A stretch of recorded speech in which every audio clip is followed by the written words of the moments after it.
Stolen underwear plus itching powder. Backstory: this happened years ago when I lived with a boyfriend and his family, his parents and younger sister. I was 19, his younger sister was 16 to 17, something like that. His younger sister basically ran the house and got away with everything. She would steal money, clothes, food I paid for, etc. But it never really bothered me until it came down to my clothes, and especially my underwear.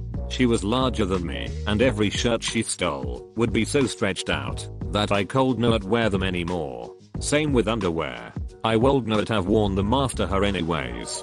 I tried to catch all my clothes as soon as they came out of the dryer, but she was very sneaky, and sometimes she would even go directly in my dresser and steal stuff. After countless times asking her to stop, and even going to the parents who sided with her, I finally got sick of losing everything I owned. I was paying rent at this house, and only made $7.50/HR at a job and could not afford to keep replacing my clothes. So I went to Walmart and got some decently cute cheeky underwear, and then went to an adult novelty store and got some itching powder. I got several in case one did not work. When I was home alone one afternoon, before she got home from school, I sprinkled and rubbed in some of the powder in the new underwear. Placed a couple in the dryer and a couple in my drawer. When she came home, heard the dryer open and close, kept to myself in the kitchen, and went about my day. Checking later, all the pairs were missing from the dryer. I do not know why she did not question why they were the only thing in the dryer. In hindsight, I should have made it less obvious, but she was dumb. Fast forward a couple days, I come home to her being screamed at by her parents. Apparently she thought she had gotten crabs from her boyfriend, so had gone to her mom to go see a gynecologist about it. Her mom did not know she was having sex. Did not mean to bust her out for that, but it is what it is. I never told her or my boyfriend what I did, so the stealing never stopped. But at least she got some bad juju her way, and it was very shortly after that we moved out. Think you can block my car in and claim disability while there is disabled space available? Go for it. TL. Doctor, woman parked on double yellow lines and blocked my car in. When asked to move to a disabled space, refused and walked away. I proceeded to reverse my car to about 5 centimeters from her driver's door, so she could not get in it.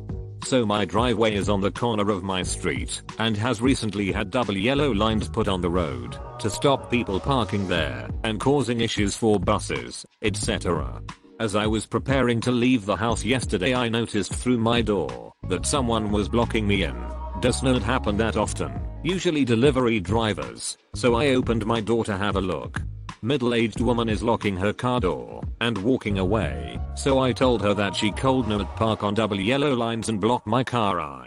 She proceeded to tell me that she had a disabled badge and was popping to the shops to collect a parcel. I explained that even with a disabled badge she could not park there, and that I was leaving anyway, so she was blocking. I also explained that there is disabled parking at the shops.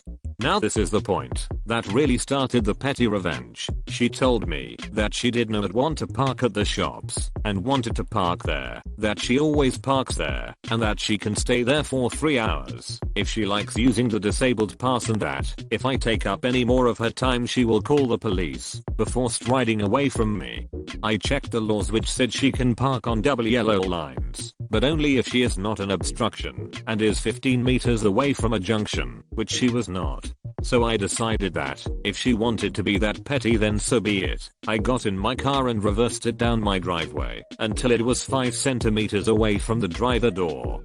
When she returned 10 minutes later, shops are a 30 seconds walk away, she asked me to move my car, to which I explained that I was trying to leave my house, but unfortunately someone was in the way, so I had to leave the car there. To finish this off, she had to call a member of her family to coming down, go into the passenger side, squeeze over to the driver's side, and move the car. As they did that, I thanked them for their efforts, jumped in my car and drove away. That is what you get for being an asshole. Feel the rain, princess.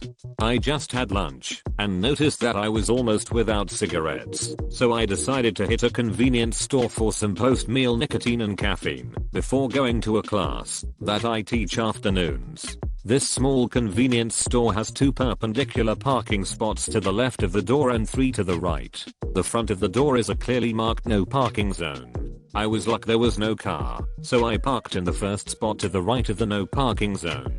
Today is drizzling since morning, not heavily, but just enough to be annoying to be outside, so I choose this spot to get as quickly as possible under the awning covering the front door. Bought my cancer sticks and a coffee to go, and just when I was exiting I noticed the drizzle growing heavier. Not a problem. I always carry an umbrella in this weather as a charm to prevent rain. I have a theory that in the same way lightning rods actually prevent lightnings, but take them safely as a side effect, carrying umbrellas actually prevent rain, but they also cover you as a side effect. Anyway, as I was opening my umbrella a huge truck almost ran me over and parked in the no parking zone blocking my driver's door. Tiny women in huge cars is a thing where you live, too. So, following the stereotype, a tiny girl got out of the car running for the door. "Hey, lady, you can't park here, and you block me out of my car," I said, trying not to sound rude, but really wanting. "It's okay, I'll just take a minute," she said while leaving her wet umbrella by the door. How nice of her to deciding it was okay for me having to wait.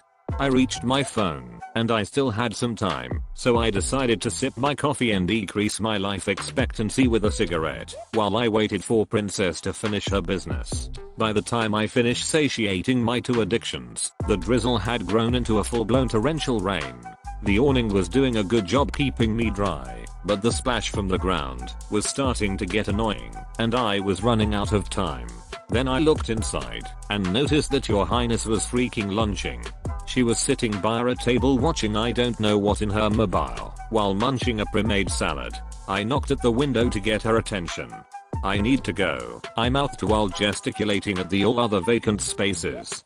She didn't say, while glancing me for a second with a typical, "Really, bitch" royal face, before turning to the phone again.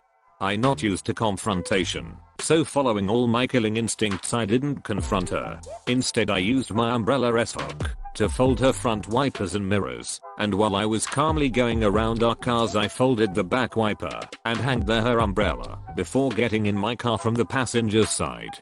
By the time I was finally going, the rain was still going strong in the room and Princess was still chewing her greens. I spent my rainy afternoon teaching with a warm feeling in my heart, thinking about a tiny creature laying over a wet hood to fix wipers and circling the car in the rain to fix all the mirrors and get an umbrella.